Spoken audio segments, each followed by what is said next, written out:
ታላላቅ ከተሞች ለጠቢባን የሚሰጡት ክብር የከተሞቻቸውን ውበት ብቻ ሳይሆን መንፈሳዊ ልዕልናቸውንም ያሳያል። ለምሳሌ በለንደን ለዊሊያም ሼክስፒር፣ በፓሪስ ለቪክቶር ሁጎ፣ በኒውዮርክ ለታላላቅ ሙዚቃ አቀንቃኞች የሚቆሙት ሐውልቶች ከተሞቻቸው የባህል ማንነታቸውን እንዲገልጹ አስችሏቸዋል።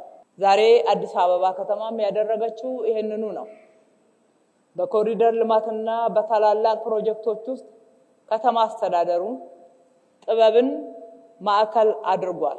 ይህ የመደመር ፍልስፍና ነውና የከተማችንን ውበት ከፍ ማድረግ፣ የዜጎችን ምናባዊ ልቀት መገንባትና ከተፈጥሮ ጋር እርቅ እንዲፈጥሩ ማድረግ የዚህ ዘመን የመደመር ብልጽግናዊ እሳቤ ነው።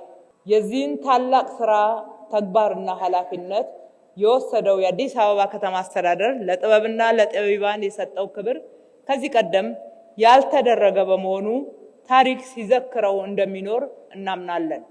በዋናነት ግን ፋና ወጊው ሚናና የስራ አቅጣጫ የሰጡን ክቡር ጠቅላይ ሚኒስትራችን በመሆናቸው ለእሳቸውም ትልቅ ምስጋና እናቀርባለን።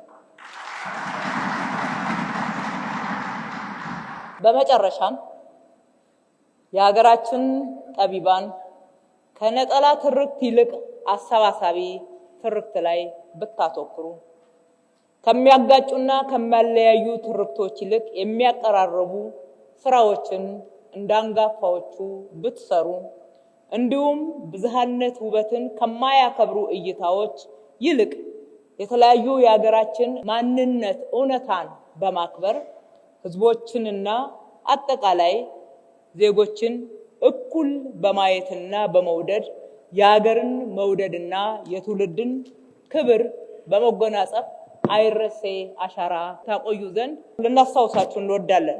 የዚህ አይነቶቹ ስራዎች ለዛሬዎቹ ጀግኖች ሐውልት መቆም ምክንያት የሆኑትና እነዚህን ሐውልቶች የሀገር ህያው ትዝታዎች ሆነው እንዲኖሩ በመዘከር የሚቀጥሉ ናቸው። ጥበብ ሀገርን ትሰራለች፣ ሀገርም ጠቢባንን ታስታውሳለች፣ ታከብራለች። ፈጣሪ ኢትዮጵያና ህዝቦቿን ይባርክ። እጅግ አድርጌ አመሰግናለሁ።